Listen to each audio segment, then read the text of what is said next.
Not entirely sure exactly when the last time I made these videos were.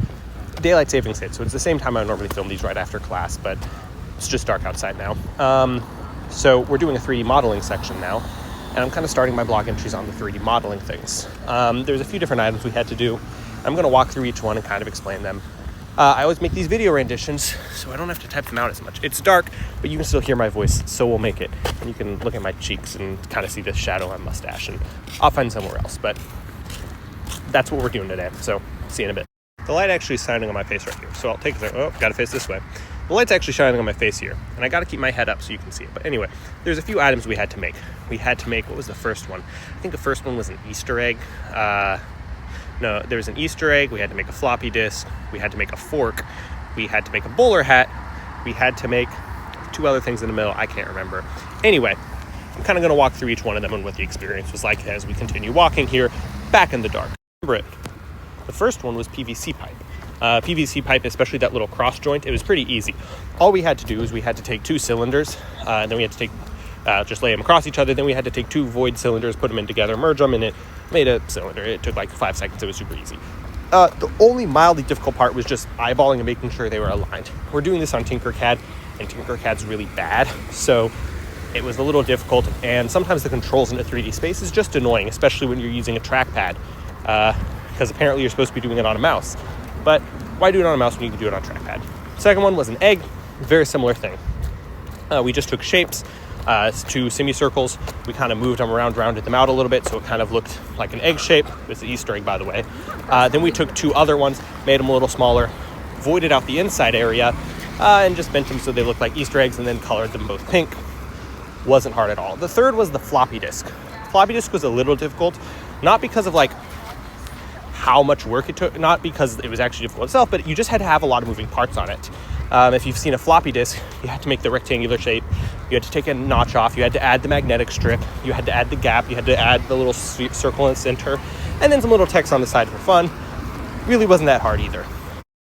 Worst one, by far, number 4, the fork. The fork, there's no easy way to make it from shapes, so the way that you're kind of suggested to make the fork, at least in the class, is by basically taking a giant block and carving it out with a bunch of voids, and voiding out and deleting space from it instead of adding space to it. I can't think of an easy way to make a fork myself that isn't voiding stuff out, but voiding stuff out is super nightmare, and frankly, when I show you my fork in a second, it's bad. I don't know how to do it. I'm not good at making the fork, I guess, and I don't want to spend the amount of required work to like fix the shape of the fork, because as much as we move around, there's a few issues with the fork. The first is manipulating the curve of the base. The second is manipulating the curve of the actual handle. The third is manipulating the size of the fingers and the slight inward tilt that they're technically supposed to have. I don't know how complex we're supposed to get. After the fork, we made a flask. The flask itself wasn't hard. It was one of the little more time-consuming ones, and that was just because as we were kind of like looking at it and thinking about it, people kept shouting out bad ideas. And then I constantly had to readjust size and I kept forgetting things. But by and large, wasn't a hard build, just took a little bit more time. Hey, look, I'm inside now. So the final one we did was the bowler hat. The bowler hat was ridiculously easy. He's like, this is the hardest one. It wasn't. It was super easy. You just void a shape and a ring around other two and just then put a cylinder and a dome on top and call it a day. So that wasn't difficult at all, so no worries there. Here's my PVC pipe. It's not even along this axis, but I think that's probably okay, because I mean, like, if you look through the holes, it's fine.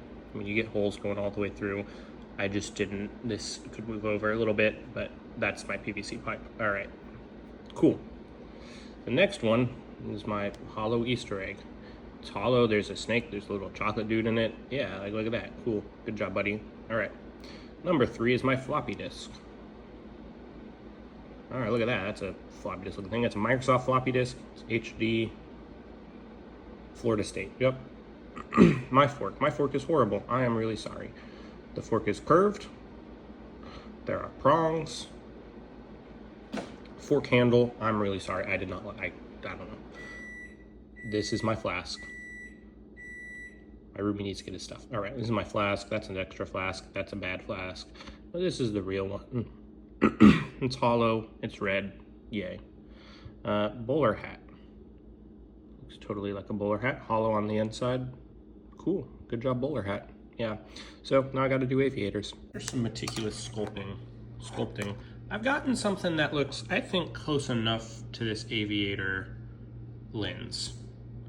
Close enough. And there's gonna be two things I'm gonna have to do with this. I'm not gonna curve it, but I'm gonna have to duplicate it on the other side. But then I also gotta get this gold outlining. It's not gonna be blue, I'm gonna make it transparent. So we'll do some more sculpting and see what we get. So I'm back, so I think I have, I mean, this is, I don't like the base here. I couldn't get that exactly proper. But I think, I mean, that's a half decent profile comparison, right? I mean, you have the transparent glasses layer that you can see things behind. And then all I really need to add now is like the little nose pieces. And then I need to figure out how to add hinges and the elongated handles, which I will get back to later. All right, I think I finished my aviators. As you can see, they're black. What do we have going on here? I got my lenses created. I have the little nose pieces being held, and then I have the, oh my goodness, I hate this so much, the clear things on the end. So anyway, that's my aviators. Are they the greatest aviators ever made? Probably not. Do they look like aviators? I think so. So that's them.